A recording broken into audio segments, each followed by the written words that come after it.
Big Beautiful Podcast. My name is E-Dub slash Earl Winfrey. Call me what you want to call me.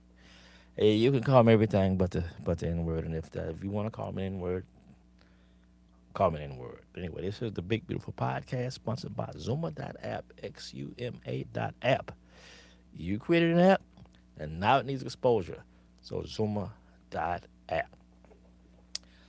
I want to talk about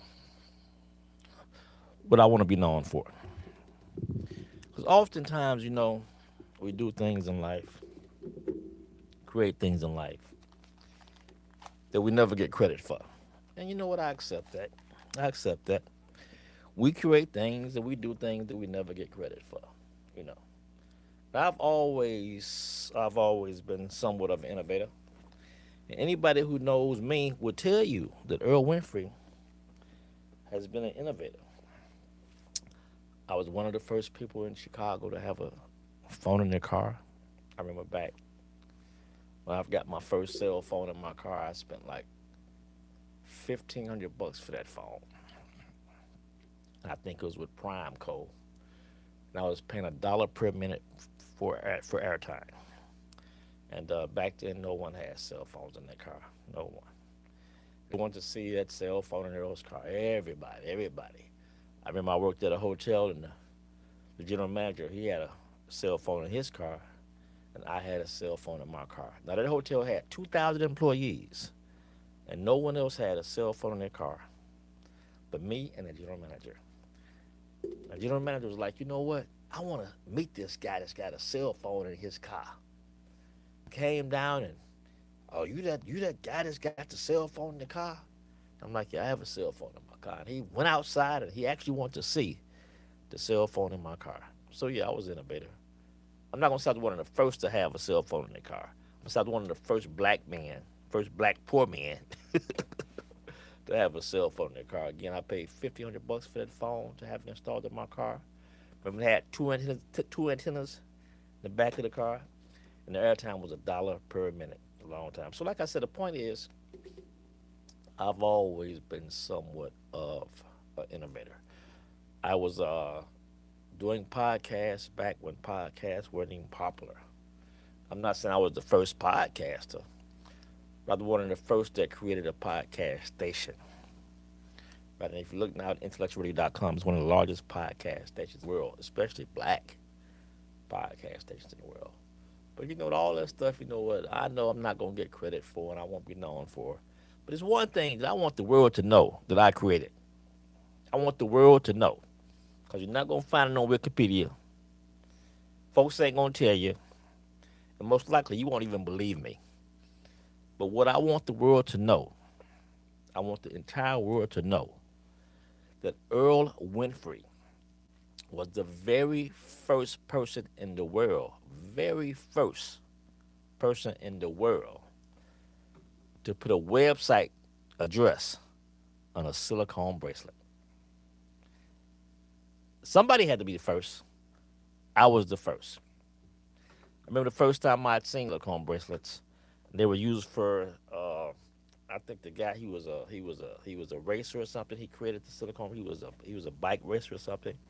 And he used it to display what he was doing. I don't remember exactly what it was. So it was like cancer awareness or something like that. And I said, this would be cool. A website address on these things. So I started making phone calls around the world, asking people who created the silicone bracelet if they could put a website address on them. Now, a lot of them told me no, but I finally got one who said, you know what, we could put a website address on a silicone bracelet. And they did it.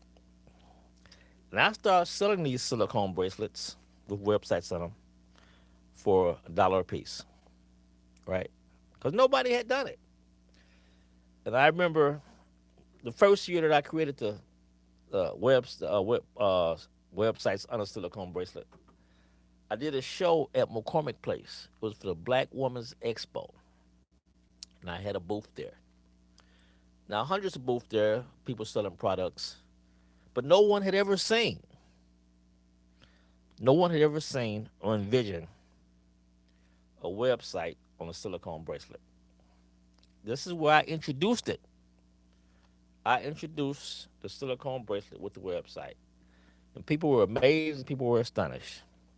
And at that expo, I sold approximately 10,000 of these silicone bracelets with the website address. I sold about 10,000 of them at $1 per piece. So obviously to say, it was pretty popular. So after the expo, I created a website and I was selling the silicone bracelets on the website. I was selling them for approximately you could only the minimum was 100. You buy 100, and we will put your website on these. And so I sold several thousands before they became popular, became a household name. Now it's going to be hard to find any business that doesn't have a silicone bracelet with their website address on them. It's going to be almost impossible to find because everybody is doing it now. But someone had to be the first. So the next time you see a silicone bracelet with a website address, I want you to remember that was Earl Winfrey's idea. I'm not making this up. And that's what I want to be known for. Because I'm not getting paid for it. I'm not getting paid for the idea. I didn't patent the idea, but I did create the idea. So I want the world to know this is a message to the world that Earl Winfrey, this should go out in black history. Earl Winfrey was the person who put the website address on a silicone bracelet first. And I want the world to know. And if you don't believe me, that's on you. But you can't say you don't have the knowledge. My name is Earl Winfrey, and this is the Big Beautiful Podcast sponsored by Zuma.app. You got an app? You got to get some exposure. Zuma.app. XUMA.app. My name is Earl Winfrey, E-Dub, and you have been tuned into the Big Beautiful Podcast. Until next time, y'all. Deuces.